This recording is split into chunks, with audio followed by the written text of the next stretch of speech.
Buenos días, Lola. Hola, buenos días, Héctor. ¿Qué tal? ¿Cómo Sí, estás?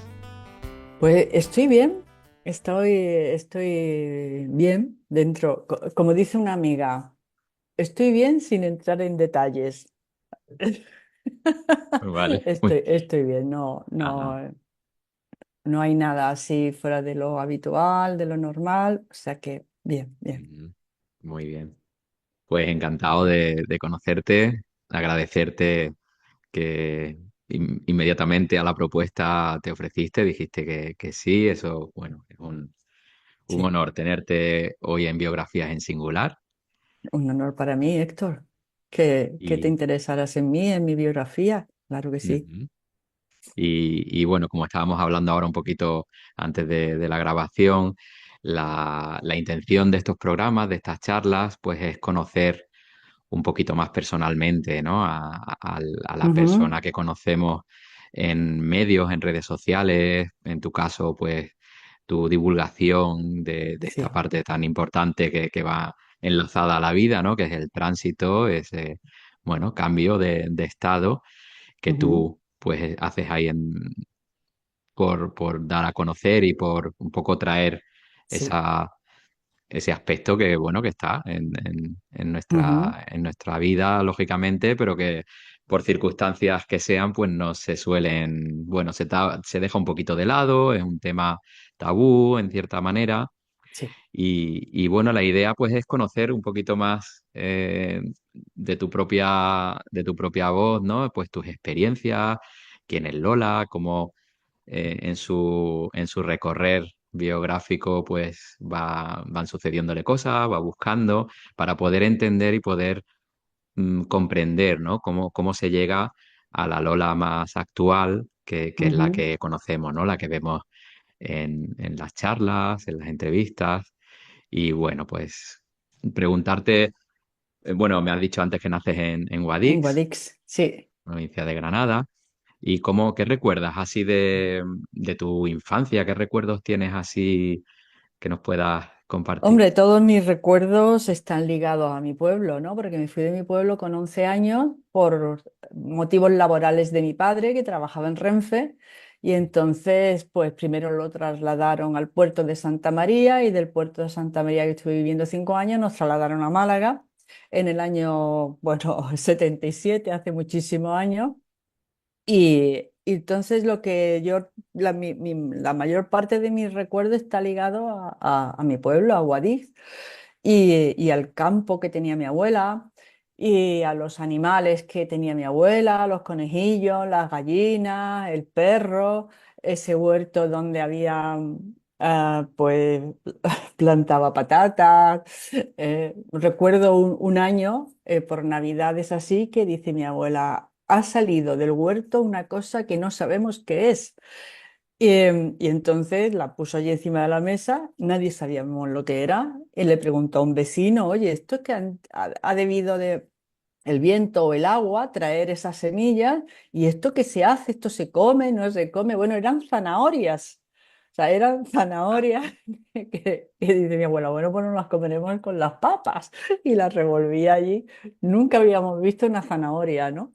Eh, y entonces allí yo recuerdo, uno de los recuerdos más vívidos que tengo es que Mm. en las celebraciones, cuando había algo que celebrar, pues se mataba un animal, o se mataba un conejo o una gallina, ¿no? Y entonces un día estaba, y mi abuela era muy experta en matar al animal sin que le doliese, de una manera rápida, ¿no? Lo cogía y le daba en el cuello, ¿eh? Y mi abuela era una experta en eso. Y yo me acuerdo un día que había matado un conejo. Yo estaba con ella allí en el patio. Recuerdo que la mesa me llegaba por aquí. O sea, fíjate, eso tendría que tener yo 4 o 5 años, porque yo veía la mesa aquí, ¿no? Y veía a mi abuela. Y mi abuela pues despelleja el conejo y empieza y lo abre, ¿no? Y entonces yo lo veo y aquello me sorprendió tantísimo, el que el conejo tuviera tantas cosas por dentro, que yo dije, enséñame, yo le decía a mi abuela, enséñame, enséñame, ¿qué es lo que tiene por dentro? Entonces mi abuela me iba poniendo aquí a mi lado, mira, este es el corazón. Y lo abría, ¿no? Digo, bueno, pero el corazón tenía un huequito por dentro, y esto los riñones, y esto el hígado, y esta es la hiel es la vesícula biliar. Y yo estaba allí tan fascinada viendo todo lo que el conejo tenía por dentro. Bueno, claro, tú ves al conejo, un niño lo ve por el pelo, el peludo, pero luego por dentro eso es un mundo. Y en ese momento yo pensé, quiero ser médico. Wow. Yo quiero saber lo que la gente tiene por dentro en ese Bueno, momento, ¿no? Y esto es muy curioso porque en mi familia, cuando yo dije que quería ser médico, pues todo el mundo me dijo, pero bueno, ¿tú por qué quieres ser médico si aquí en la familia no hay nadie médico? Y anda ya, niña, eso son, mi abuela decía, es profesión de hombre. Tú tienes que hacer filosofía y letras o magisterio, ¿no? Pero bueno, eran de esas cosas que tú lo tienes tan claro en la vida que me di cuenta que esa vocación, como tú dices, de servicio no podía haberme sido transmitida ni vía epigenética, ni el ejemplo que yo veía, no, ujú, simplemente lo supe. En ese momento lo supe, ¿no? Y luego he preguntado a mis compañeros médicos, porque me di cuenta que la pregunta para hacerle a un médico no es ¿por qué quieres ser médico?, sino ¿cuándo te diste cuenta que querías ser médico?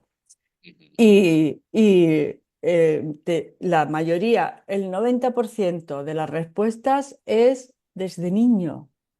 O sea, tú sabes que quieres ser médico desde niño y te estás preparando para serlo toda la vida. Es lo que se llama vocación y eso para mí particularmente, Héctor, eso no viene de esta vida. Esto mi alma lo arrastra y lo trae de otras vidas, de manera que no sería de extrañar si yo hiciera una regresión, que en otras vidas hubiera sido curandera, ujú. chamana, arreglahuesos, bruja. Algo relacionado Sí, con esa atención, ¿no? Y qué bueno que llamativo, ¿no? Ese episodio con tu abuela, con el conejo que te despierta, además, pensándolo un poco así de forma como más contemporánea, estamos como muy hiper sensibilizados, ¿no? Pero eran estamos escenas cotidianas, deshumanizados, claro. estamos deshumanizados y desnaturalizados, Ujú, porque cuando se vive en contacto con la naturaleza, eso es lo que tienes, eso es lo que te encuentras. Tienes un gran respeto por la vida animal, al animal se le cuida. Mi abuelo criaba alfalfa y todas las tardes le llevaba alfalfa a los conejos. Mi abuela hablaba con los animales. Y porque los animales estaban en simbiosis con nosotros, no sé, no había un maltrato animal, se cuidaba de ellos porque eran un fruto ¿cómo decirte? Era de lo que comíamos, nos alimentábamos de lo que nos daba la huerta y de la carne animal, que no se comía, la carne animal se comía pues a lo mejor una vez a la semana o cada dos, lo que sí se comían eran huevos porque tenías tu gallinillas, ¿no? Pero la carne animal se comía muy de cuando en cuando, siempre ligado a una celebración. ujú. O sea que ahí había, hoy en día te lo ponen en una bandeja y no sabes nada de ese animal, ni dónde se ha criado, ni cómo era, ni lo has visto correr, ni un día mi hermano y yo, fue idea más de mi hermano, entramos allí en la conejera y dice mi hermano, esto no puede ser, los conejos aquí metidos en las jaulas, no puede ser, vamos a darle la libertad, porque los animales necesitan libertad y abrimos todas las jaulas y soltamos a los conejos. O sea, iba, bueno, eran 7, 8, pero en plan Bolívar, os damos la libertad, mi hermano. Los conejos, claro, salieron disparados por todos lados, hasta que, claro, a los adultos se dieron cuenta, pero bueno, ya era un poco tarde. Habían huido todos. Qué bueno. Vale, entonces, bueno, ahí te despierta, ¿no? Cuando ves el animal por dentro, Sí, te causa esa impresión, ¿no? Y te despierta sí, ese interés, ¿no? Y te sí. viene.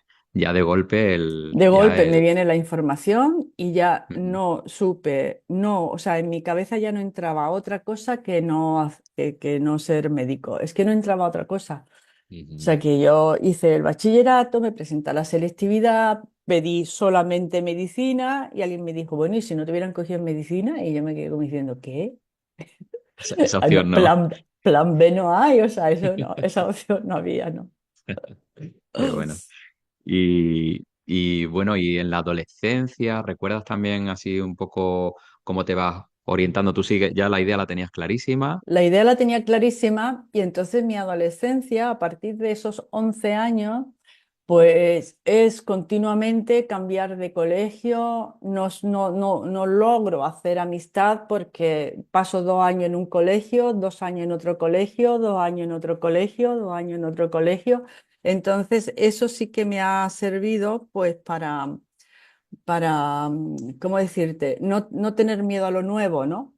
Y en cierta manera adaptarme un poco al ambiente y también a mantener como, porque claro, cuando tú llegas nueva a un sitio y tienes 13 14 15 años que no encaja en ningún grupo, estás allí sola y ya está. Luego empiezas a hacer un poquito de amistad con alguien al año siguiente, pero ya te tienes que marchar. Entonces te acostumbras a estar un poco en soledad, a centrarte en los estudios, que era lo que a mí me gustaba, y, y bueno, las cosas venían así. Eh, y esa parte de retraimiento que la vida me ofreció, de volverme en mí misma, de tener un camino yo, ¿no? Porque no estaba acoplada a ningún grupo. Entonces, eso me lleva a que frente al colectivo social, yo tengo que sobrevivir de una manera personal o individual. Y quizás por eso yo algunas veces lo pienso, ¿no? También mi trayectoria profesional ha sido un poco individual. He leído cosas que a lo mejor los demás no leen o no le interesa o no, pero a mí eso sí que me interesaba, sí. Muy interesante cómo va, cómo en estos, con estos elementos que nos estás compartiendo ya se puede ir percibiendo, ¿no? Primero como esa Mm, circunstancia con tu abuela, con el conejito. mm, Eh, También, como tú decías, ¿no? Porque ese impulso seguramente venga de atrás, ¿no? No se mm, despertó o sea, se despertó en ese momento, sí. pero era lo que hacía falta, ¿no? Una circunstancia que activara ese impulso que tú traías, ¿no? Que luego has ido desarrollando. Y Mm, luego lo que comentas por la parte familiar, ¿no? De la profesión de tu padre, que os mm, condiciona en ese sentido, ¿no? A estar así de una forma un poco nómada, ¿no? De estar un tiempo sí. corto en los sitios y va haciendo que tú vas desarrollando, bueno, esa parte más individual, ¿no? En la que tú Mm, no estás dependiente así más de lo externo, ¿no? Como suele pasar, sobre todo también en esas edades, ¿no? En en esos esa primeros edad. años Mm, que necesitamos mucho identificarnos con el igual, el que entendemos. Y bueno, y tú vas haciendo ahí tu caminito, ¿no? Tu sí, sí, estudio, sí. Mi parece que era buena estudio, estudiante, ¿no? sí, sí, qué remedio ya me quedaba. Porque, claro, te metes ahí en tu casa, era una lectora compulsiva, me gustaba muchísimo leer. Entonces, eso también luego me ayudó mucho a tener ese acervo ahí de literatura, ¿no? De literatura. Y te voy a contar una cosa porque a lo mejor dices, bueno, ¿y cómo me acabé metiendo yo también en este mundo, ¿no? Ahora que hablo de mi abuela fue muy importante en mi vida, mi abuela materna. Yo estuve viviendo un año con ella, también porque mis padres se marcharon, yo me quedé a medio curso, entonces pues me dejaron con mi abuela hasta que acabó el curso. Y hay una historia en la familia que es el hermano de mi abuelo, o sea, el cuñado, un tío abuelo mío, pues como tantos fueron a la guerra civil española, ¿no? Y entonces le dieron por desaparecido. ¿Eh? Y bueno, pues como tantos también le dan por desaparecido. Aquí que acaba la guerra y al cabo de un tiempo, pues le mandan a mi bisabuela, le mandan una carta del Ministerio de Guerra, de Defensa, diciendo que ha aparecido y que llegará en tren, no había otra manera, en tren era como se, que llegará en tren el día tal, en tal tren, ¿no? Entonces, bueno, pues gran alegría familiar porque de estar aparecido lo dabas por muerto y ya te mandan diciendo que viene, pues nada. Ese día, esa hora, pues estaba allí la familia, mi abuela, claro, era su cuñado, todos allí en la estación de Guadix y llega el tren, empieza a bajar gente, a bajar gente, a bajar gente y este tío abuelo pues no baja. Entonces se va el tren. Y mi bisabuela, la madre, empieza, oye, has visto a mi hijo en el tren? A otro, ¿has visto a mi hijo en el tren? Oye, y uno le dice, ¿has visto a mi hijo en el tren? Y dice, sí, he visto a tu hijo en el tren, si hemos estado hablando, está estupendamente. Y mi abuela, ¿y dónde está? Dice, pues no sé, no se ha bajado, a ver si se ha bajado en otra estación y se ha ido el tren. Bueno, últimas noticias que tenemos. Nunca más se supo. Entonces, como eso siempre ha estado ahí en el misterio familiar, no es un secreto, es un misterio, pues mi abuela, que mi abuelo también era ferroviario, la trasladaron a Alicante y en Alicante, dice mi abuela, yo tengo que ir a una medium a saber dónde está mi cuñado. Entonces estaba muy perseguido lo de ir a visitar una medium. Pero mi abuela tuvo ese impulso de ir a visitar una medium. Entonces, con esto te quiero contar que eso se ha vivido en mi familia. Entonces, mi abuela contaba que había tenido que ir a una calle, preguntar, dar una contraseña y a otra calle, porque todo aquello era un poco muy clandestino, hasta que por fin va y llega a la medium y le dice a la medium, quiero saber dónde está mi cuñado. Entonces, la medium le dice que no está en el reino de los muertos, pero que a ella sí que le acompaña un ser, un tío, y le da una serie de indicaciones y le dice, tu tío quiere que hables con su familia porque se están peleando por la herencia y él lo ha dejado claro en el testamento, o sea, le dio un mensaje que mi abuela luego fue y transmitió el mensaje. Entonces, ese mundo a lo mejor más oculto, de mediunidad, de seres del otro lado, como que yo lo he vivido un poco, nadie en mi casa era ni medium ni nada, pero se era abierto a que esa habilidad psíquica existía y podía ayudar en casos pues como este de desaparición o que quisieras contactar con el otro lado. Qué bueno, qué interesante también, como tú Mm. dices, ¿no? Bueno, aunque nadie estuviera, digamos, activo en ese sentido, pero sí que esa puerta estaba abierta, ¿no? Como posibilidad a contactar con otros planos, ¿no? Que bueno, están válido bueno, cualquier otra opción, ¿no? Y en un momento de necesidad o de no saber ya por dónde poder investigar, cómo se atreve, parecía así como muy curioso, ¿no? Esa forma, ¿no? Antigua también que había de estas cosas tan clandestinas, como tú has dicho, ¿no? Que había que ir con contraseña y de una manera oculta, como si estuvieras haciendo algo, no Algo, sé, algo algo malo, ¿no? malo, sí. Y bueno, o sea que son, bueno, son momentos, son eventos en los que estás en contacto, ¿no? Con esas formas alternativas también, ¿no? De la realidad también, ¿no? Que no están como muy presentes habitualmente, ¿no? Mm, Pero porque también me imagino que en esa vocación y en esa parte orientada también hacia la ciencia, pues claro, normalmente no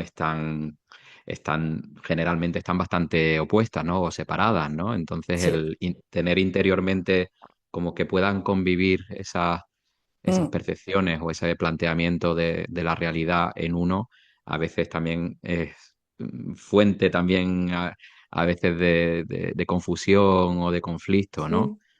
sí. Es posible, o de dilema, ¿no? Porque te lo planteas como una dualidad, te lo Ujú, planteas como o esto, y no ujú. es así. Mira, yo cuento una anécdota que me pasó hace poco de un compañero en el desayuno, como yo me dedico a esta, todo el mundo lo sabe, ¿eh? Pero yo ni soy propagandística de lo mío, yo a mí me interesa, leo, escribo, Comparte, ¿no? pregunto a los pacientes, recojo casos, oye, y ya está, ¿no? Ya está, no voy, no intento convencer a nadie porque sé que este camino espiritual es un camino individual, ¿eh? Por eso también te contaba antes que yo me vi forzada a ser individual. ¿M? Ujú, Entonces yo me forjé, mi psique se forjó un poquito así porque además luego eso es lo que yo necesitaba para, para, para el trabajo que estoy haciendo, la investigación que estoy haciendo. Y entonces un compañero me dice que yo no había hablado de nada, pero bueno, me dice, es que yo, me tiró como el tiro, bueno, es que yo soy de cerebro izquierdo. Entonces yo le pregunté, ¿y para qué te ha dado Dios el derecho? ¿Te sobra una pieza en el puzzle? ¿Para qué te ha dado entonces el derecho? ujú, Está muy bien usar el izquierdo, pero no es incompatible con el derecho. De hecho, muchos científicos pues han tenido primero la intuición, que ujú, es un modo de conocimiento. Es un modo de conocimiento, la intuición.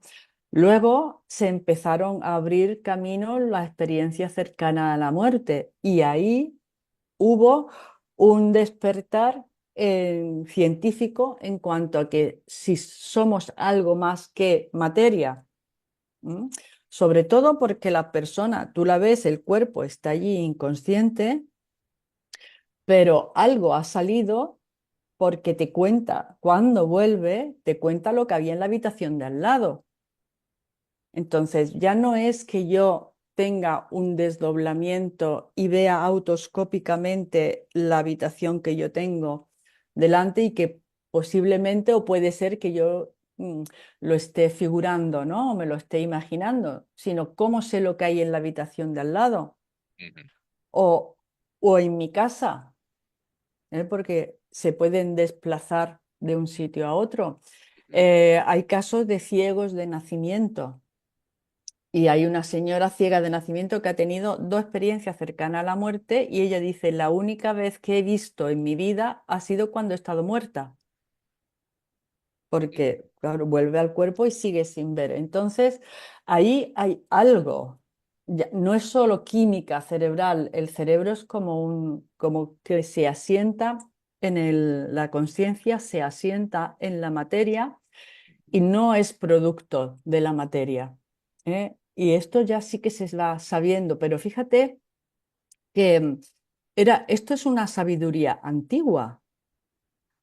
Me gusta mucho el libro tibetano de los muertos y cada vez que lo leo, pero lo he leído varias veces, encuentro cosas nuevas, ¿no? Y la última que me llamó mucho la atención era que dice el libro de tibetano que hay dos respiraciones, ¿vale? El último elemento. Ellos hablan que la conciencia se va desencajando, vamos a decirlo así, del soporte según los elementos. El primer elemento es la tierra y entonces ya no soporta ese elemento a la conciencia y el último es el elemento aire, ¿no? Porque haces una expiración. Y ellos hablan de que hay una expiración externa, una respiración, esa respiración externa que das el último aliento, pero que hay una interna. Y esa interna todavía permanece, o sea, todavía no estás del todo muerto, permanece durante un tiempo. Y que cuando le preguntas al maestro, ¿cuánto es ese tiempo? Te dice lo que dura una comida, unos 20 minutos. Hoy, antes de hablar contigo, estaba viendo un vídeo en YouTube de creo que es de Santa Olalla, no me acuerdo, de un bloguero que trata temas de ciencia o atraviesa lo desconocido, no me acuerdo de quién de los dos, en donde estaban hablando, ya conocía el caso, pero mm, de...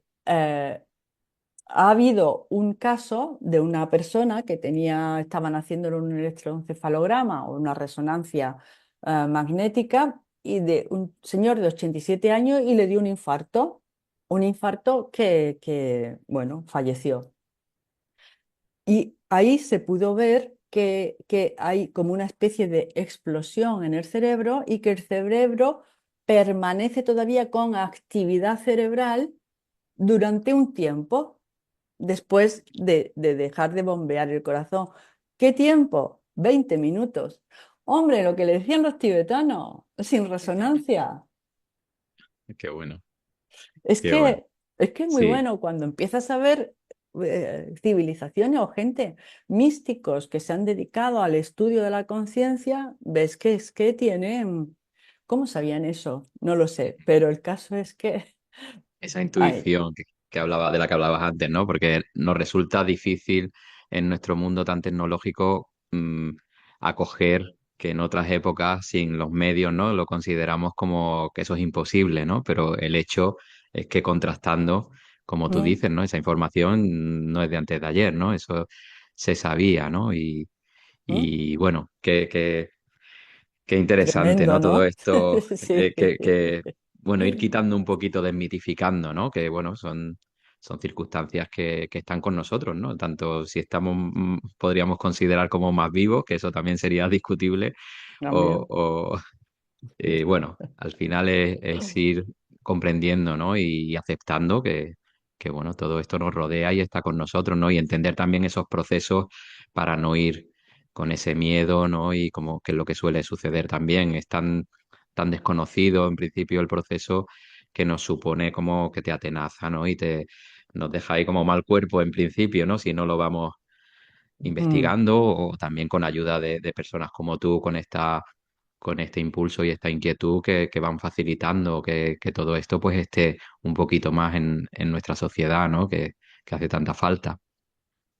Y bueno, vamos a seguir un poquito, seguimos como el desarrollo, como Lola también, pues ya empiezas tu parte, bueno, ya profesional, ¿no? Los ujú, estudios, ya como vas formalizando, haciendo, materializando eso que arranca ahí tan precozmente, ¿no? Con 4 o 5 añitos ujú, y vas ahí labrándote tu camino a nivel profesional con la medicina.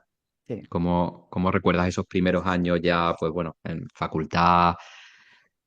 Bueno, la facultad es, mira, yo digo que la facultad te enseña a estudiar, ¿vale?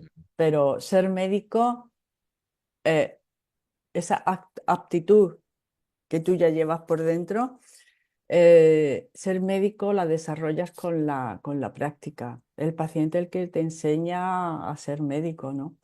Me acuerdo un profesor de psiquiatría de la Universidad de Málaga y quien haya estudiado ahí sabe de quién hablo, que nos decía, lo teníamos en segundo y en quinto, nos decía que cuando saliéramos de médico éramos como James Bond, que teníamos licencia para matar.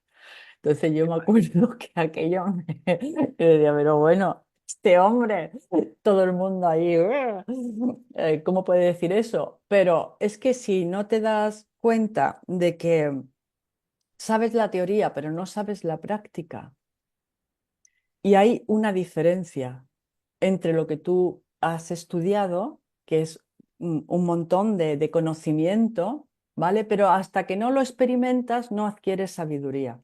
Eso también nos pasa en la vida, ¿no? Yo me puedo leer 100.000 libros o ir a 100 seminarios, pero si yo eso no lo integro luego con mi práctica diaria, pues no lo paso a la experiencia y sin experiencia no sé nada. Sin experiencia no alcanzan la sabiduría. Entonces, bueno, yo terminé la carrera, empecé a trabajar, a ver pacientes, a ver enfermos y al cabo de un par de años, pues cogí una interinidad Ya no tenía que ir de aquí a allí, sino que cogí una interinidad y mi primera interinidad fue de servicio normal de urgencias en Ronda, de donde Ah, tú mira. eres, en Ronda. Sí, sí, Sí. sí, sí. Allí antes no había Ronda Norte, Ronda Sur, simplemente estaba el centro de salud de Ronda y abajo estaban las urgencias, ¿no? Y allí Ujú. hice yo una interinidad de urgencias y allí la verdad es que encontré muy buenos compañeros, estupendos compañeros, como nos apoyábamos uno a otro en el servicio de urgencia.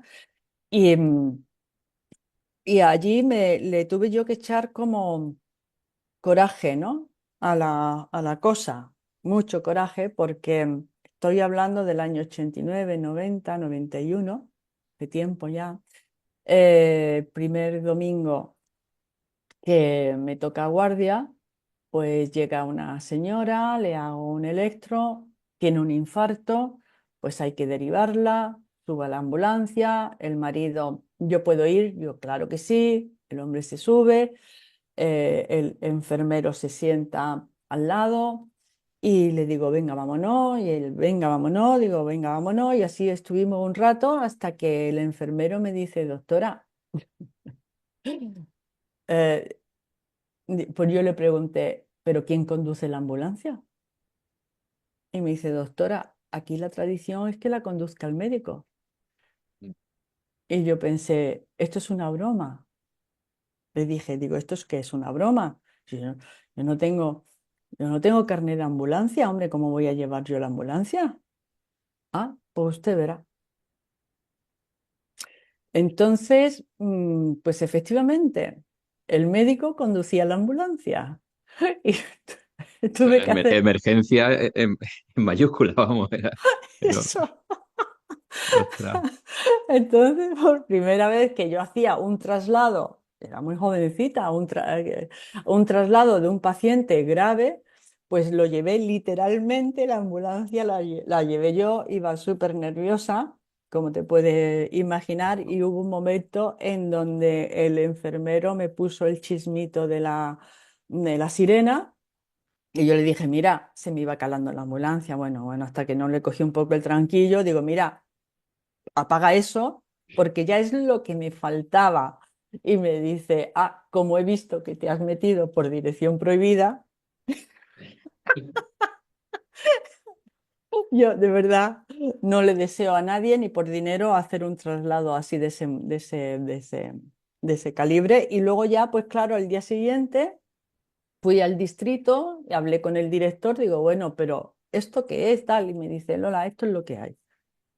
Esto es lo que hay, la ambulancia la lleva al médico y la conduce el médico. y Así que nada, bueno, a la así que autoescuela. era eso. No, yo le dije, es que yo no tengo carnet de ambulancia. Y si la Claro. policía, y me dice, la policía sabe, todo el mundo sabe aquí, la policía, la Guardia Civil, que el médico es el que conduce Lola y hace la vista gorda. No te preocupes, que no te van a parar. Qué cosas, ¿eh? Qué cosa, sí, sí. Y luego dice, bueno, si yo he conducido una ambulancia, ¿qué no voy a hacer? Ya me atrevo con todo. Sí, sí, sí. Qué Esa bueno. fue la primera interinidad. Ujú. Hombre. Y bueno, entonces ya empiezas en esos primeros años, como tú dices, ¿no? A tomar ya en realidad, pues Mm, lo que es la profesión, la experiencia sí, con los pacientes, ¿no? Ahí mm, ya viviendo, me imagino, pues todo tipo de experiencias. sí, Y cómo vas, tú vas notando ya interiormente como esa parte, porque claro, ahí la muerte, el tránsito está sí, bastante cerca, ¿no? Y frecuente, ¿no? Más que sí. en cualquier profesión habitualmente, ¿no? Mm. ¿Cómo va, tú vas notando ya y que va despertando esa No, parte de inquietud? no, ahí no, porque ahí era la supervivencia mía, en el sentido de profesional, ¿no? En el sentido de hacer bien las cosas, que no se te pase una persona que tenga un infarto, por ejemplo, que no se te pase una patología grave, le haces pruebas, ¿vale? O sea que esos primeros años son dedicados al cuerpo, a la materia. ¿Eh? Que si la tensión, el colesterol, el no sé qué, el no sé cuánto, todo lo que es un médico ortodoxo de la medicina ortodoxa, ¿no? Eh, Hago en medicina legal y forense, hago la tesis doctoral, todo eso son años en donde me formo como médico tradicional, normal, corriente, ¿no? Eh, hay un momento en donde una amiga me pasa un libro que yo lo cogí, lo leí porque estaba escrito por un médico, pero yo leía eso y me enfadé mucho con mi amiga, ¿eh? Interiormente yo decía, pero cómo me trae, o sea, cómo piensa esta mujer que a mí esto me puede interesar? El libro era Muchas vidas, muchos maestros de Brian Weiss, ¿no? Y yo decía, pero ¿qué está diciendo este hombre? La verdad es que cuando tú tienes una serie de creencias en donde tú estás sentado y esas creencias pues se tambalean, lo primero que surge es ansiedad. La incertidumbre lo que te da es ansiedad. Tú quieres algo cierto y de repente este hombre estaba hablando de otras cosas y a mí me causaba ansiedad. Cerraba el libro, pero luego lo volví a coger porque la curiosidad era mayor que la ansiedad. ¿Qué edad podías tener ahí, Lola, más o menos? Aproximadamente, por situarnos biográficamente, más Sí, o menos. pues ahí podría tener 35, 36 años. Ujú. Sí, sí, ya llevaba 10 años de ejercicio profesional. Después de ese libro, la verdad es que lo leí, claro, y me hizo pensar mucho, me hizo reflexionar mucho, ¿no? En el sentido de nos habita, estaba refrendado por un psiquiatra y además de cierto renombre, cierto prestigio, como era Brian Weiss. Y empecé a comprar libros de Brian Weiss, los tengo todos, me lo he leído todo, son deliciosos de leer. No, Ujú. ya te digo que fue el primer choque. Entonces, a quien se está adentrando en este mundo, puede ser que al principio le cause ansiedad, porque estás destruyendo creencias, estás destruyendo creencias. No deberíamos de tener ninguna creencia formada o saber que lo que hoy creemos mañana puede ser otra cosa. No aferrarte a una teoría porque al final son eso, son teorías. ¿Vale? Viable, claro. Ujú. Eh, y ahí fue cuando yo empecé a tener curiosidad por todo esto, por todos estos temas, ¿no? Y luego, ¿vale? Con esto en la cabeza, pues tienes ya otra forma de ver al paciente. Al paciente lo ves de otra manera, como un ser que es físico, pero que también tiene un componente espiritual que no solamente em, consiste en hacer unos estudios, pagar una hipoteca, ir de vacaciones o ir a comer, sino que además estamos en una misión. Todos venimos con una misión. ¿Cuál es la misión? El propósito de vida.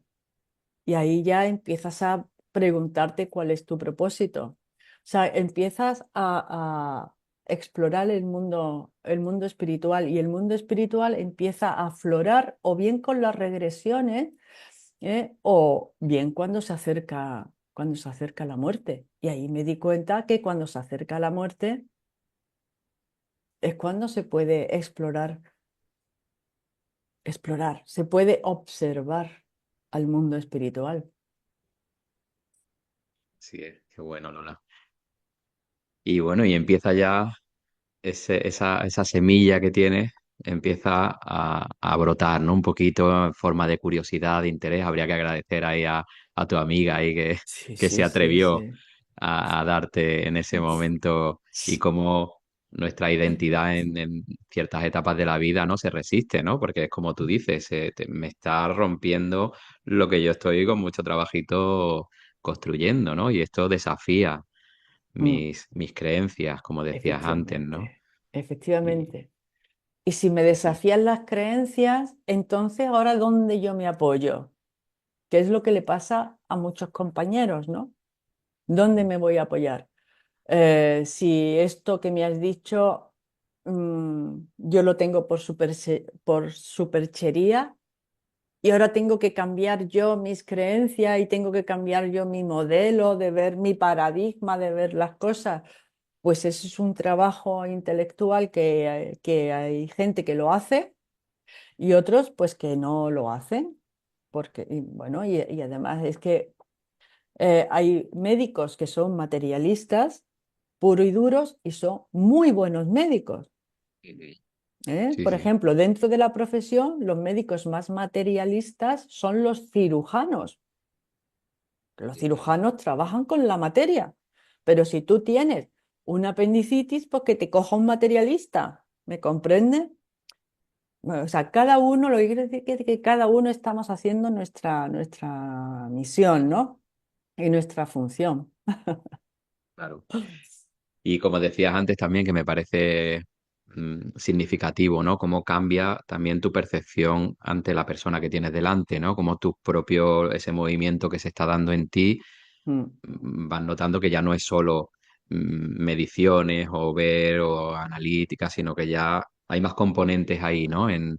En ese ser que tengo ahí delante, ¿no? Y Mm, bueno, también me imagino pues que también crecería pues como la responsabilidad, ¿no? El decir, ostras, ya no estoy solo jugando aquí, ¿no? Aquí estamos, esto abarca más, ¿no? Este trato, este encuentro que tengo con esta persona no sí, solo va por aquí, ¿no? Aquí hay más sí. temas en juego, ¿no? Sí, hay más profundidad, hay más caladura, hay más complejidad. Dice Michael Kaku que la apariencia no es igual que la esencia, porque si fueran iguales no habría ciencia. O sea, la ciencia tiene que ir más allá de la apariencia. Ujú. Gracias a eso, pues se ha demostrado que hay bacterias, porque eso no lo vemos, que existe el átomo, que existe la física cuántica. O sea, tenemos que ir un poquito más, ¿no? Yo en la evolución de médico, ese libro me marcó bastante y hay otro libro que también me ha marcado que se llama La enfermedad como camino. Ujú. Entonces, y es cuando te haces las preguntas correctas, es cuando puedes acceder a una parte de conocimiento, ¿no? Hacerse preguntas, creo que es como se avanza en la vida personal y en la ciencia, ¿no? Haciéndose preguntas. No te puedes quedar solo haciéndote preguntas, pero lo que no puedes es darte una respuesta Absoluta. inmediata o Ujú. absoluta. No, te pueden llegar las respuestas y tienes que aguantar la incertidumbre de la pregunta. Eso también lo he aprendido. Entonces yo me hice la pregunta, después de leer el libro La enfermedad como camino, ¿por qué enfermamos? La medicina tradicional te dice cómo se enferma. Pues te entra un bicho, si es una cosa por la nariz, si es algo en aerosol, si es algo infeccioso o si otro tipo. Te dice cómo, qué reacciones químicas hay, que si los telómeros, que si el ADN, que si el TAC, que si cuál cambia. Entonces, en fin, que si tienes diabetes, pues te hace falta insulina porque no hay insulina. Te dice el cómo de la enfermedad. Cuando te preguntas el por qué me he enfermado, empiezas a obtener una respuesta desde el cuerpo emocional. ¿Mm? Uno puede enfermar, caso típico, ¿vale? Persona que está con su padre o con su madre en el hospital porque a la madre o al padre le ha pasado algo y entonces está en el hospital y está yendo y viniendo todos los días durante una semana o 2 semanas, por ejemplo, ¿no? Vuelven a la casa, le dan el alta al familiar, vuelve a la casa y a los 3 días, pues, o menos, coge una gripe que le mantiene en cama durante una semana. Y dice, lo he cogido en el hospital. Sí, pero lo has cogido el último día, ¿no? Porque el primer día no te dabas permiso para eso. Ujú. Y tu cuerpo ha trabajado tanto y te has tenido tanto estrés que ahora el cuerpo te para. te para que descanses. Y muchas veces, si no es a través de una enfermedad, no nos damos permiso para descansar, porque tenemos que estar siempre como muy ocupados, si no, no estamos siendo diligentes o no sé qué, ¿no? Entonces, eso es tan frecuente, ¿eh? Y entonces ya sí te das permiso, te metes en la cama, empiezas a cuidarte, a tomar calditos, tal y cual. Eh, el por qué enfermamos nos va a dar una pista de cómo va nuestro mundo emocional. Pasada del por qué enfermamos, y ahí está toda la biodescodificación, la bioneuroemoción, los órganos conectados con las emociones, con el mundo sutil, con el estrés, etcétera, que eso también está demostrado. Antes se llamaba psicosomática. Pasado, el por qué es muy importante, pero podemos pasar a una profundidad un poquito mayor cuando nos preguntamos ¿para qué? El para qué nos va a dar la dimensión de nuestro cuerpo espiritual. Para mí, así básicamente tenemos tres cuerpos, el físico, el emocional y el espiritual. Y cada uno responde a una pregunta. Cuando yo me relaciono con algo o con alguien, como contigo, pues me estoy relacionando a través de los tres cuerpos. El físico, el emocional, pero también el espiritual. Y eso lo tengo muy en cuenta a la hora de relacionarme con los pacientes. Sí. Estamos ahí ya tocando temas súper, muy interesantes, muy sensibles también y muy, bueno, que nos hacen plantearnos cosas, ¿no? Como, bueno, esa frase que dijiste antes, antes también del el tener que aguantar la incertidumbre de la pregunta, me Sí. parece muy potente. Esto que estás hablando ahora de los encuentros en distintos planos, ¿no? Que es algo que deberíamos tener como Mm, dentro de lo posible presente, ¿no? Porque claro, estamos esos encuentros, no solo es en el plano físico, ¿no? Hay, como tú dices, hay muchas otras circunstancias, ¿no? En juego, incluso trascendentales, puede ser, ¿no? Cada encuentro tiene de todo, ¿no? sí, Y incluso algún encuentro que podemos considerar fortuito, muchas veces se comprueba haciendo una revisión, una persona que ha pasado por la vida aparentemente casi sin efecto, a veces lo observas un poquito en detenimiento y dices, ostras, pero si me habló de no sé qué o me presentó a no sé quién y eso hizo que, y a veces se nos pasan, ¿no? Y, totalmente. y bueno, entonces ya vamos viendo, ¿no? Cómo ya te va calando y cómo todo tu búsqueda individual, tu Mm, apertura, ¿no? A que, bueno, esas creencias que todos tenemos empiezan a tambalearse y empiezan puedes ir recogiendo ya otras enseñanzas, ¿no? Otras opciones mm, y empiezas a adentrarte por ahí, ¿no? En esos sí, mundos que siempre han estado, ¿no? Como nos has contado también antes siempre.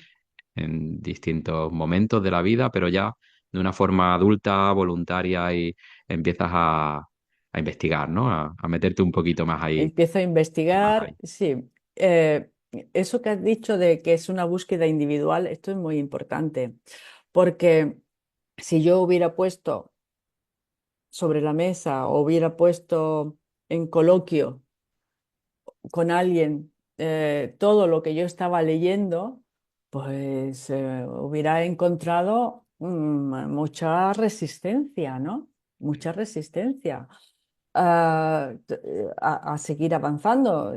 Fíjate que el ego es el que no quiere hacer nada. El ego es el que dice, más vale malo conocido que bueno por conocer. No te muevas, te funciona, pues ya está. Es que no, yo, porque no.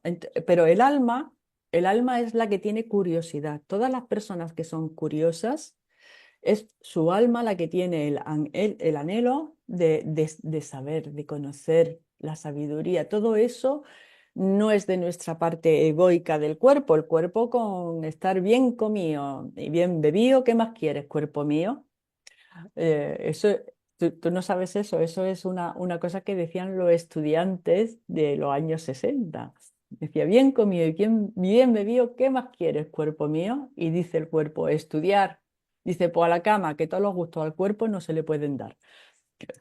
O sea, el ego es el que te dice, quédate donde estás, no te muevas, pero la curiosidad es nuestra parte divina. nuestra parte de la conciencia, esa curiosidad, ese querer saber, el entusiasmo que le ponemos a las cosas. Todo eso no viene del ego, viene de nuestra parte de la conciencia, ¿no? La pasión, el entusiasmo, el entusiasmo. Y entonces, bueno, eso, como yo empecé a leer los libros de Michael Newton, después de Brian Way, Michael Newton, quería saber un poco más, me fascinaron los libros de Michael Newton.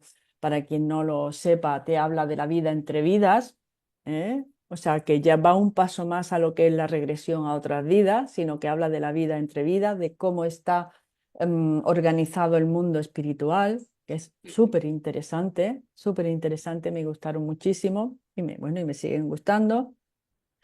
Y a la vez, pues veía esa parte espiritual en mis pacientes de manera que me di cuenta, porque esto está sin investigar, sin describir, ¿no? Me di cuenta que la gente cuando está en los aledaños de la muerte, pues en esos alrededores de la muerte es como si la muerte abriera un portal. Y entonces empiezan a ver a seres de otro lado, te lo cuentan tranquilamente, empiezan a tener unos sueños que son premonitorios, empiezan a ser llamados por los del otro lado, que los ven. Y ese es el fruto de mi investigación, ¿no? El describir toda esa fenomenología, categorizarla, las fases por las que va a pasar nuestra conciencia, como hablaban los tibetanos, que decía que, bueno, que se alejaba el elemento tierra, entonces la conciencia ya no se podía sustentar en el elemento tierra y esa conciencia queda libre. Los tibetanos, como los actuales, piensan que el cerebro actúa de censura para la conciencia, ¿no? La conciencia es muy amplia y el cerebro actúa como de censura. Limita. Podemos llegar a saber lo que podemos llegar a saber, ¿no? Pero cuando se alejan los elementos, como dicen ellos, ¿no? O tú te vas desapegando, como digo yo, te vas desconectando, los sentidos se van desconectando y te vas desapegando de lo que te tenía apegada, que yo lo veo cada vez más claro en los pacientes, ¿no? Pues, ¿qué estás haciendo? Pues estás desactivando el ego, lo desactivas, que ya no necesitas el ego. El ego es algo que pertenece a este mundo, a este plano, a este planeta, y no lo necesitas a dónde vas. Entonces, como no lo necesitas y te vas desactivando el ego, va quedando la conciencia mucho más clara, la esencia va quedando muchísimo más diáfana, más clara, más dilatada, y empiezas a tener sueños premonitorios, empiezas a ver gente del otro lado, eh, empiezas a establecer una relación con lo del otro lado, porque el que está en esos aledaños de la muerte, pues adquiere la mediunidad, adquiere la habilidad psíquica de la mediunidad, se va convirtiendo en medio.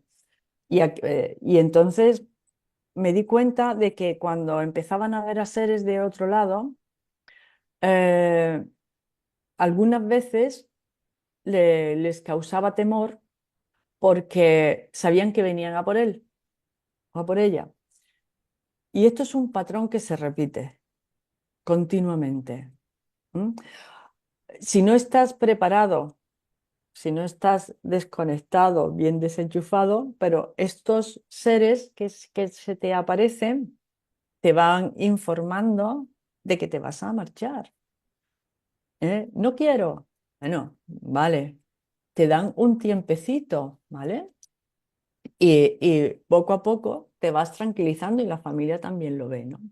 Entonces, esto, toda esta fenomenología que yo he visto que hay distintas fases, cómo la conciencia va trasvasando o cómo se va desplazando la conciencia, se va desencajando de aquí y se va yendo hacia el otro lado. Pues esto es lo que yo estoy investigando y cada vez, ¿qué pasa? Pues como me interesan estos temas, pues las personas empiezan a contarme. Yo empiezo a preguntar directamente, empiezo a preguntar sin tapujos, desdramatizado, ¿vale? Del paso al otro lado, acerca del tránsito. mm, y lo que sí he visto es la gran acogida que tiene en muchos pacientes el que puedan hablar claramente conmigo, ¿vale? Porque hasta entonces todo es la familia no quiere hablar, no le vaya usted a decir. Tuve una paciente que vino con la madre y me dice, doctora, mi madre se ha quedado viuda y se ha venido a vivir con nosotros. Yo, antes de ponerla en su cupo, quiero preguntarle una cosa. Mi madre es una persona muy sensible y yo quiero que usted me prometa que si alguna vez tiene algo grave, no se lo diga. Sí, Digo, mira, yo no te puedo prometer esto. O sea, ¿quieres que le mienta? ¿Que le oculte la verdad? O sea, digo, está ella presente, ¿eh? O sea, se lo tendríamos que preguntar a ella, sí, ¿vale? Pero entonces ella me dijo, no, no, yo, doctora, yo la verdad es que no sé qué pensar, la madre, ¿no? Y la hija me dijo, entonces si mi madre tiene algo grave, ¿usted se lo dice?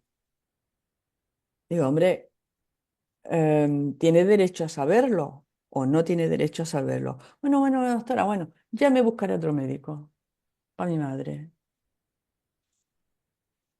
al final Entonces, sí, sí, al final, no bueno, sabes uno si fíjate es que, más ay, miedo, ¿no? De la persona, del y es familiar a veces, del ¿no? Que, familiar. ujú, Hay esta ocultación. Hay como un pacto de silencio. Los familiares no quieren que sepa. Vaya a ser que el otro, sabiendo la verdad, se deprima o se ponga peor. ujú, El paciente sabe lo que tiene, pero no quiere decir nada porque es que la familia se lo pone preocupa, triste. claro, Entonces ahí nadie ujú, habla, claro. nadie habla. Cuando son momentos en donde a lo mejor la persona podría compartir muchas cosas, ¿no? Podría Sí, que compartir. debajo se ve que hay buena intención por todas las partes, pero lo que hablábamos antes, ¿no? Con ese miedo y ese desconocimiento y claro, lo que provoca en uno, pues lo que estás diciendo ahora, ¿no? Uno no quiere preocupar al otro, el otro no quiere que, bueno, eso, que se deprima o que caiga un poco ahí en un ánimo por lo que viene, pero si eso se naturaliza y se habla como si tiene una gripe, como si bueno, que es Sí, otra sí, sí, forma, sí. ¿no? Pero si se va quitando todo ese velo también tan Tan oscuro que Sí. rodea a Mm. eso que es tan natural al final, ¿no? De que estamos vivos y al final vamos a pasar por ahí, ¿no? Al final, si fuera algo evitable o decir, bueno, pues venga, quítatelo que no, tú no vas por ahí. Pero no puede ser, ¿no? Héctor, yo te voy a hacer una pregunta que a mí me la hicieron y dije, ¿eh? Y, y creo que da un poco, cambia un poco la perspectiva, ¿no?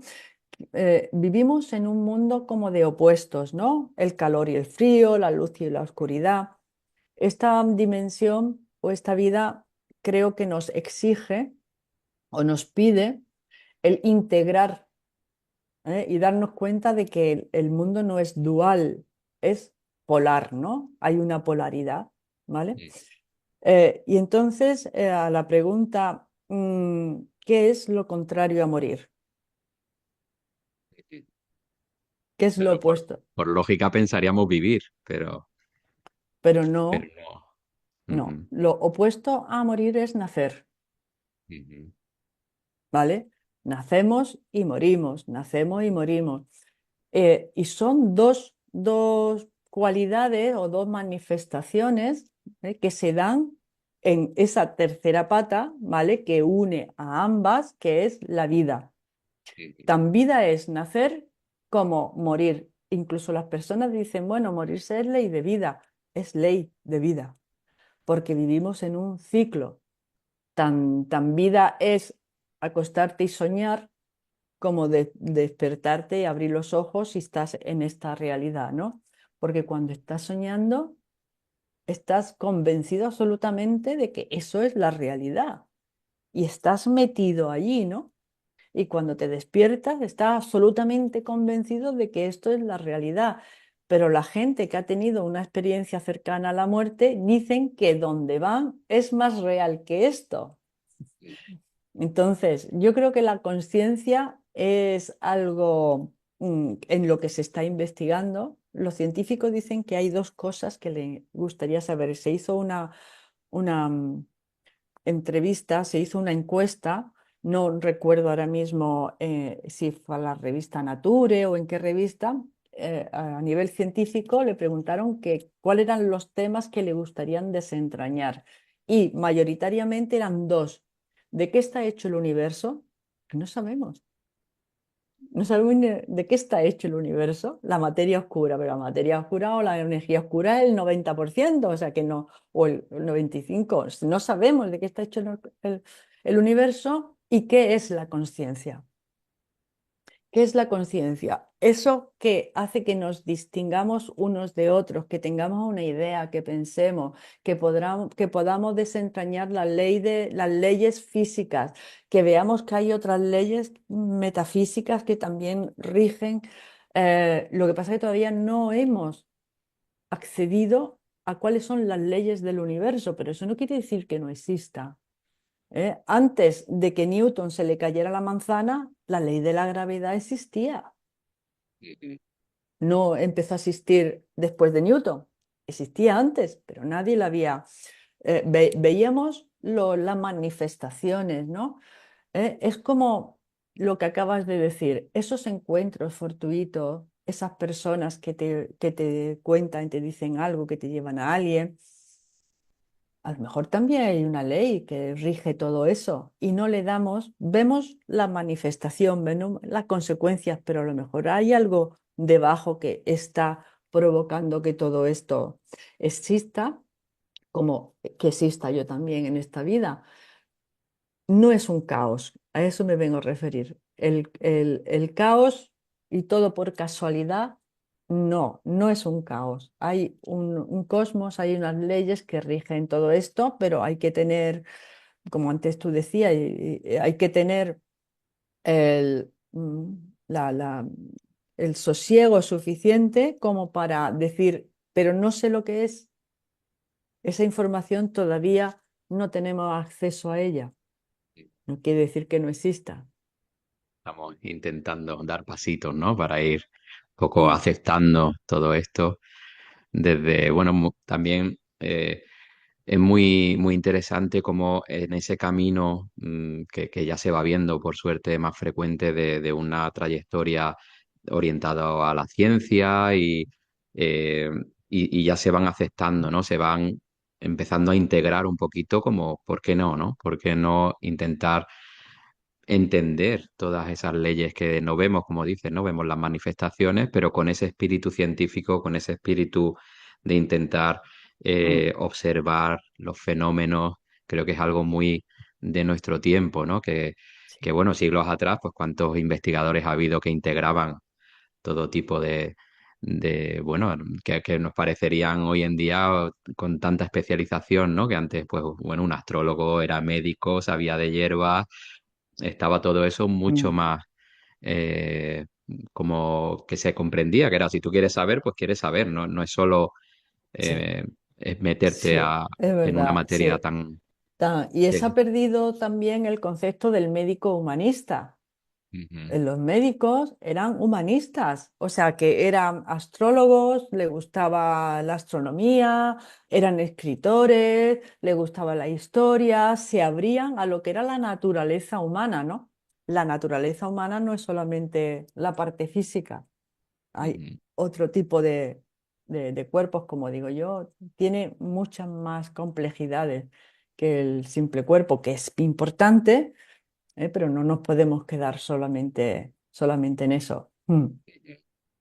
Muy bien, Lola, y ya llegando un poquito más, acercándonos al presente, a estos últimos años, que Sí, bueno, has hablado de libros que te influyeron a ti, pero tú también has tenido ahí la valentía también de ofrecer tu trabajo, tu investigación. sí, Tú también has escrito, ¿no? sí, El final es el principio, ¿no? Es el título de sí, tu libro.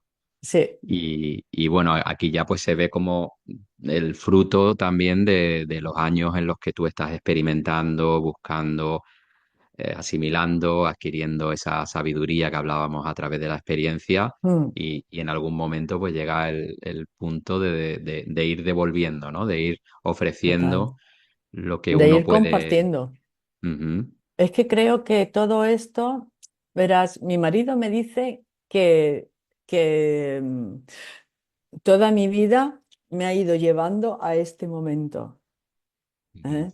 Porque ya te digo que soy una persona en cierta manera pues solitaria o introvertida. Yo nunca había pensado escribir un libro, pero tuve que escribirlo para compartir esta investigación, esta reflexión, estos casos, que además cuando yo los comparto en una conferencia o en una charla, siempre viene alguien y me dice, es así, doctora, porque eso yo lo viví con mi padre, porque eso yo lo viví, o sea, es una sabiduría antigua que todos tenemos, ujú, ¿m? Pero dicha por alguien que es un representante de la medicina, ¿eh? Se le da como mayor credibilidad. ujú, Te saca de y además, si estás en contacto con personas que están en tránsito, puedes tener un mayor abanico de ejemplos que contar. Las personas se rigen mucho, a nosotros nos gusta, al ser humano le gusta mucho, me he dado cuenta, le gusta mucho que le cuenten historias. Tú vas al cine y te cuenta una historia, lees un libro y te cuenta una historia. Mi vida es una historia, tú me estás preguntando por mi historia, ¿no?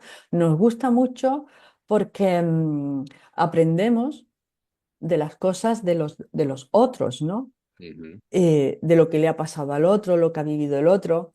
Te quedas, reflexionas sobre la vida de los demás, cómo ha llegado hasta ahí, ¿no? Porque al final, ya te digo, mi vida o la tuya al final es una historia. Hay una corriente psicológica que dice que depende de cómo tú te cuentes tu historia, así te va el día, ¿eh? O sea, te la puedes contar de muchas formas. Desde luego. Y en estos últimos años, ¿cómo interiormente, cómo vives este compartir, cómo te vas dando cuenta también, como que hay esa necesidad que no es solo Sí, una película tuya, ¿no? Sino que no, vas viendo, vas contrastando que tu propia búsqueda puede ser útil, ¿no? Para otras sí. personas si tú compartes lo que estás aprendiendo y lo que estás viviendo. ¿Cómo Mm. vas viviendo tú en estos Pues últimos años? Pues la verdad es que lo voy viviendo. Al principio no sabía qué iba a pasar, ¿no? Pero cuando he empezado a ver que las personas están casi esperando a que alguien les diga ciertas cosas que le ha sucedido, pero que no le daban explicación, incluso que no le habían contado nunca a nadie. ¿Eh? Pero son experiencias, vivencias que has tenido tan sorprendentes que se te quedan grabadas en la memoria. Se te quedan grabadas en la memoria y cuando encuentras a alguien con la que puedas hablar, pues vienes corriendo y a mí me pasó esto y a mí me pasó otro. Pues ahora he entendido, mucha gente me dice, ahora he entendido las últimas palabras de mi padre o ahora he entendido lo que le pasaba a mi madre y ahora he entendido eso pero lo mantienes ahí porque sabes que es algo importante. No es baladí. Y últimamente lo que estoy investigando, estoy escribiendo el segundo libro, me lo pidió la editorial, porque el primer libro va por la cuarta edición, o sea que yo tampoco esperaba esto. Me estoy interesando mucho porque vienen compañeros médicos o, o compañeros de enfermería. ¿M? y me cuentan lo que pasa en los hospitales. O sea, esto que tú dices, me dice, esto que tú dices es así y muchas cosas más que podría contarte. Bueno, pues vamos a sentarnos y las vamos a contar, porque las personas no sabemos lo que sucede en un hospital de puertas para adentro. Y están sucediendo hechos que son mágicos, porque no le damos, no, ahora con la ciencia actual no le damos explicación, con lo cual el paradigma tendrá que cambiar para introducir todas estas cosas que le está pasando a la gente todos los días, y que son fascinantes, fascinantes desde el punto de vista material, como que eso no, bueno, y ahí estoy, en este segundo libro, quiero ampliar un poco la fase del tránsito, pero también lo que sucede en lo que está sucediendo en el hospital, ¿no? Es que no sabemos. O Ujú. sea, somos totalmente ignorantes. ¿Quién lo sabe? Pues quien trabaja allí, ¿no? ¿Qué pasa en atención primaria? Yo te digo lo que pasa en atención primaria porque trabajo allí, pero cuando llegas a un hospital o estás en una UCI, ¿qué pasa allí? ¿Dónde está nuestra conciencia cuando estamos en coma?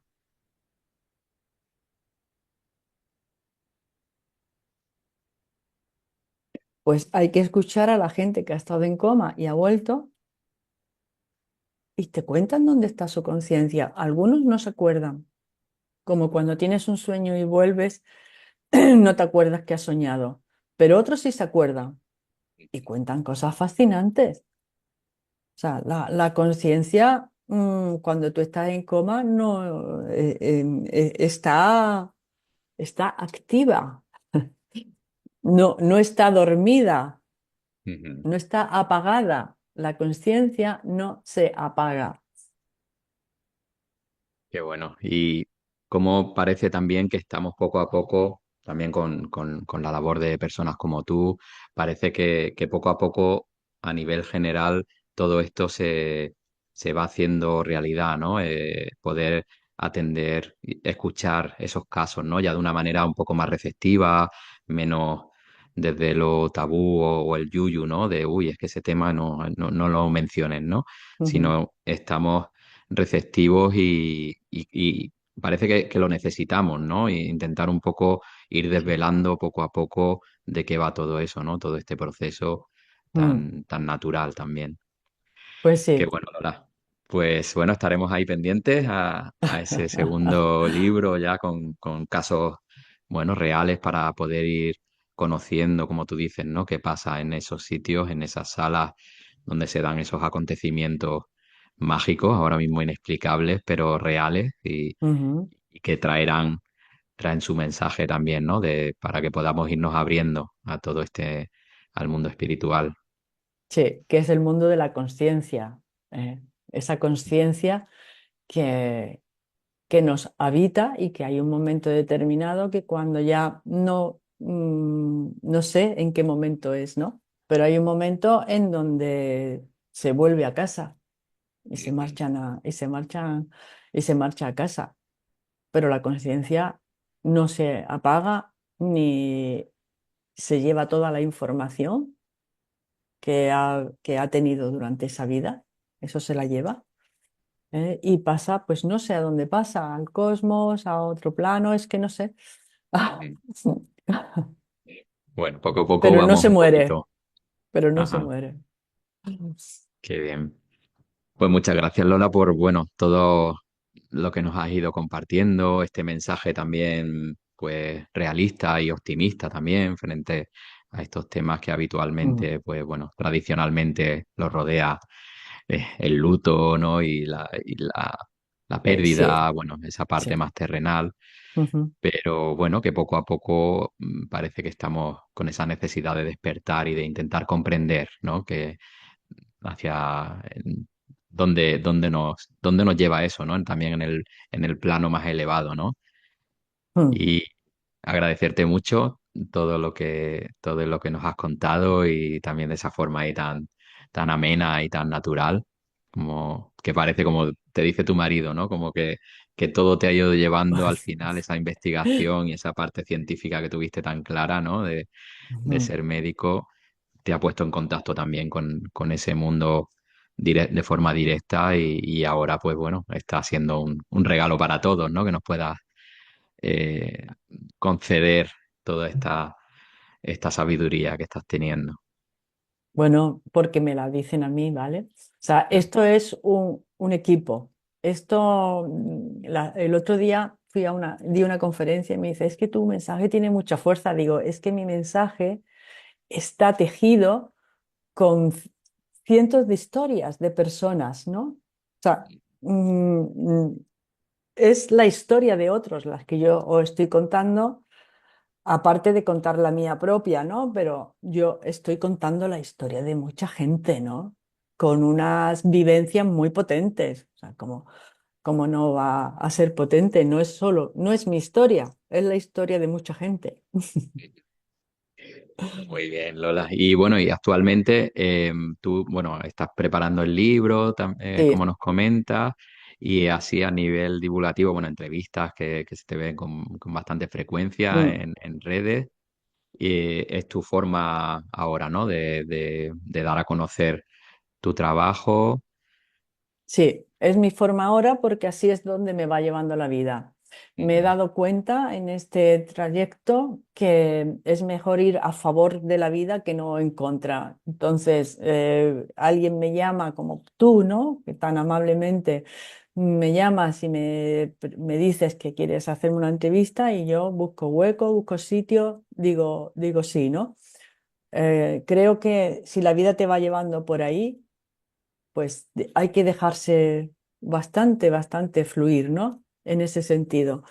Entonces, bueno, pues me llaman para ir a un congreso. Voy a ir a Madrid, luego a Santander, luego a Barcelona, luego a Zaragoza y, y- y me presto a ello con muchísimo gusto. Claro que sí, Pues muchas gracias, Lola. Un placer Héctor, esta charla un contigo. placer. Un abrazo y a tu comunidad, a todos vosotros. Un beso. Gracias. Adiós. Chao. Adiós.